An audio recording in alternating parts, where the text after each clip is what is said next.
Good morning. It is 10 o'clock. It is the 6th day of 2021.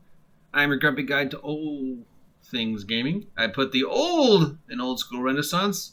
Support me, Dr. Pepper. I need a sponsor, and I will sell out.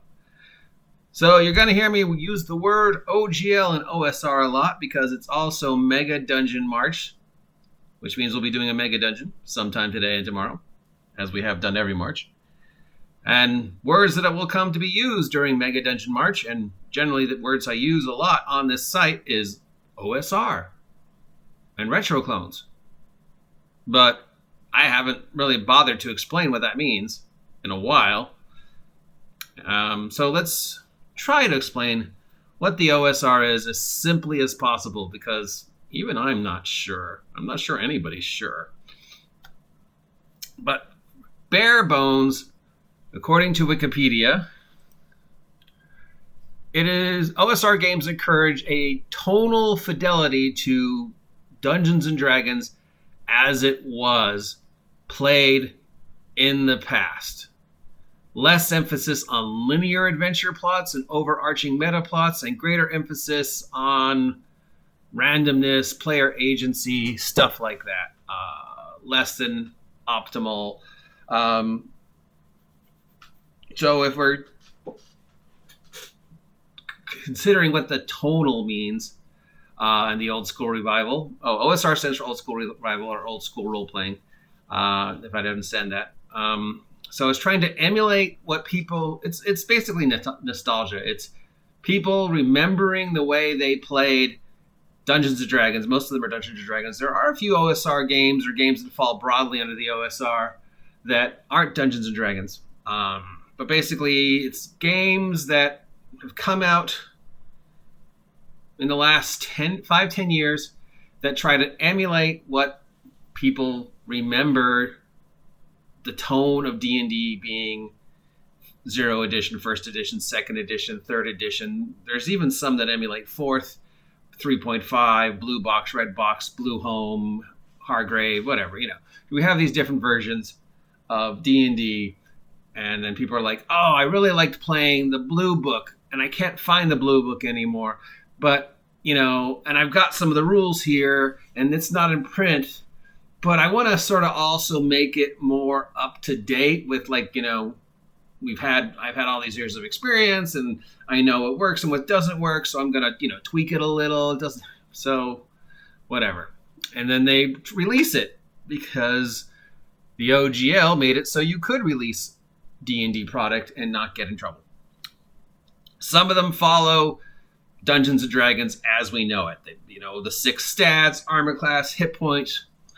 Then there are others that have sort of made their own systems, like Morkborg or Torchbearer, but still sort of emulate the feel of the way people remember D&D used to be. Of course, there's arguments of what D&D used to be. Some people say it was more power gamer. Some people say it was less power gamer. Some people say, old D&D was more min max, and you had all that save or die crap. And other people are like, no, we fought a lot harder to keep our characters alive in old D&D. Some people say old D&D was more story rich and more, gonzo, where you had like fighters running around with lightsabers. Because there's no clear cut single definition,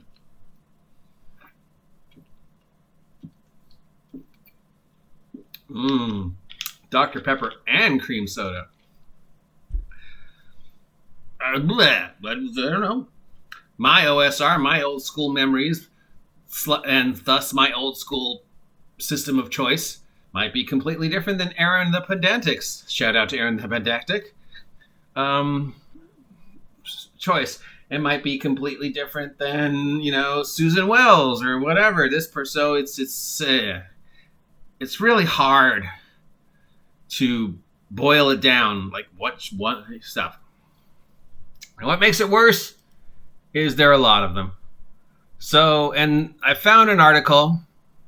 It's dated 2016, but it's the best one I've found so far that says it breaks down to, first there's retro clones. So bringing an older system up to modern day with or without modifications. Then there's belong to the OSR by consensus, games building off of D&D mechanics in innovative ways, like Mazes and Minotaurs. Then there's old school in gameplay. They have a very similar feel to D&D, but they use different systems, like Torchbearer. There's a broad OSR, like does Winehinder and Open Quest fall under OSR because they are emulating older games? And then there's sort of like the narrow OSR, which are like only the games that fall under D&D. But what about people who've like made OSR retro clones of Marvel Superheroes or Heroes Unlimited or other games? So the numbers, and these are old, but the numbers were about 300 to 500 games in total that technically fall under the OSR. They're printed all over the world. So I'm looking at the comprehensive list, and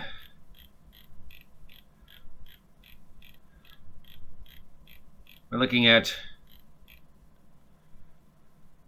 as of whenever the last time this was updated, and it doesn't say when, but he's got 647 games that fall under, in one way or another, the retro clone OSR, old school Renaissance, old school role-playing type games. And not all of these are D&D clones. Some of them are, space romance clones.